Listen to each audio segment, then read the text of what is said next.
இந்த வீடியோ பார்க்கும் அனைவருக்கும் மிக்க நன்றி, அன்பு வணக்கம்.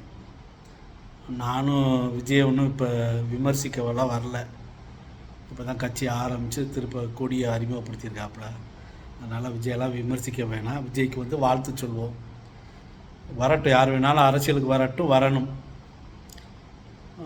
நல்லது செய்ய நினச்சி வெற்றி பெற்று நல்லது செய்யட்டும். விஜயும் அதை செய்யட்டும். நான் வரும்போதே ஏகப்பட்ட தடுமாற்றங்களோட இன்றைக்கி யார் பார்த்தாலும் எந்த யூடியூப்பில் எந்த வீடியோவை திறந்தாலும் யாராச்சும் விமர்சனம் பண்ணிக்கிட்டு இருக்காங்க.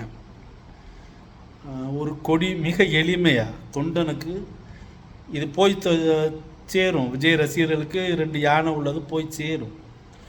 ஆனால் அதை ஆனால் இது என்னென்னா ஒன்று, இதையே அவங்க சின்னமாக பதிய போகிறாங்களான்னு தெரியலை. அது இன்னும் தெரியலை. இப்போது ஒரு கொடியை கட்சி கொடியை அறிமுகப்படுத்தியிருக்காங்க. ஒருவேளை சின்னமாக இதையே சின்னமாக அவங்க பதிஞ்சாக்க வரைகிறது, அதை கொண்டு போய் சேர்க்குறது, இதெல்லாம் ரொம்ப சிரமமாக இருக்கும். இதெல்லாம் ஏன் விஜய் யோசிச்சிருக்கணும். அப்புறம் வரையிலேயே இப்போ ஒரு யானை இப்போ மாயாவதி கட்சியுடைய சின்னம் அந்த யானை அவங்க என்ன மாதிரி வரைஞ்சிருக்காங்களோ, இப்போ ஒரு யானை இது பண்ணியிருப்பாங்க. அந்த ஒரு யானை மட்டும் இருந்தால் சரி, அதே சின்னம் சொல்லலாம். இதில் 2 யானை இருக்குது. இவங்களுக்கு இதில் என்ன பிரச்சனை வந்துச்சுன்னு தெரியல. இன்னும் இதை கொடியாக மட்டும் பயன்படுத்துகிறாங்களா, இல்லை கட்சி சின்னமாக யானை கேட்குறாங்களான்னு தெரியல. அப்போ இன்னுமே கட்சி சின்னமாக கேட்காத ஒரு யானைக்கு அதுக்குள்ளே ஏன் எதிர்ப்பு தெரிவிக்கிறாங்கன்னு தெரியல. இருந்தாலும் ரொம்ப எளிமையாக அது வேறு 2 யானைக்கு உள்ள ஒரு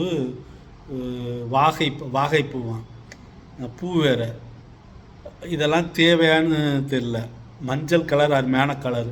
மஞ்சள் கலரில் எல்லா நாட்டு கொடியும் பார்த்திங்கன்னா, நாட்டுக்கொடியும் சரி கட்சி சின்னங்கள் கொடியும் சரி ரொம்ப சிம்பிளாக இருக்கும். ஒரே ஒரு இது இருக்குது. நான் மலேசியாவில் நிறையா கட்சி சின்னங்கள் பார்க்குறேன். எளிமையாக இருக்கும். ஒரே ஒரு படம் ஒன்று, பாரிசா நேஷனல் ஒரு கட்சி இருக்குது. அதோடைய இது தராசு. அது மாதிரி ஒவ்வொரு இதுக்கு ரொம்ப எளிமையாக இருக்கும். அவங்கவுங்க கட்சி சின்னம் எளிமையாக இருக்கும். எளிமையாக இருந்தால் தான் அது மக்களுக்கு போய் சேரும். அதை கொண்டு போய் சேர்க்க முடியும். இதை ஆரம்பத்திலே சரி செஞ்சுருக்கணும். நான் கட்சியை அறிவித்த டயத்தில், கட்சி பேரை அறிவித்த டயத்தில் ஒரு ஃபேஸ்புக்கில் ஒரு பதிவு போட்டேன். அதுக்குள்ளே உங்களுக்கெல்லாம் பயமா அப்படின்ட்டு ஒரு கோஷ்டி எனக்கு தெரிஞ்ச நண்பர்கள் தான் முட்டி மோதுனாங்க. நான் சிரிச்சுக்கிட்டே கடந்து போயிட்டேன். நான் நார்மலாக போட்டேன். நான் விஜய் ரசிகன் கூட இருந்தாலும் டிஎம்கே காரங்கிறதுனால நான் என் பார்வையில் ஒரு பதிவு போட்டேன். உடனே பயமா அப்படின்னு தான் வந்தாங்க. இப்போ போட்டாலும் பயமெல்லாம் ஒன்றும் கிடையாது. ஏன்னா விஜய் கட்சி ஆரம்பித்து இப்போ தேர்தல் காலத்துக்கு வந்தாக்க டிஎம்கேக்கெல்லாம் ஒரு பாதிப்பும் கிடையாது. இந்த சின்ன பசங்க முதல் தலைமுறை வாக்கு போடுறவங்க, அதுக்கு மேலே ஒரு 30 வயசுக்குள்ளே உள்ளவங்க, இதெல்லாம் கொஞ்சம் பிரிஞ்சாலும் இதில் மிக பெரியதாக ஓட்டு வங்கி, யாருடைய ஓட்டு வங்கியை காலி பண்ணுவாப்புலன்னா, சீமான் மல்லு கட்டி இப்போ 8% இந்த ஓட்டு கொண்டு வந்தாப்புல, இதில் பாதி அப்படியே காலியாகும். சீமானுக்கு தான் பெரிய பிரச்சனை.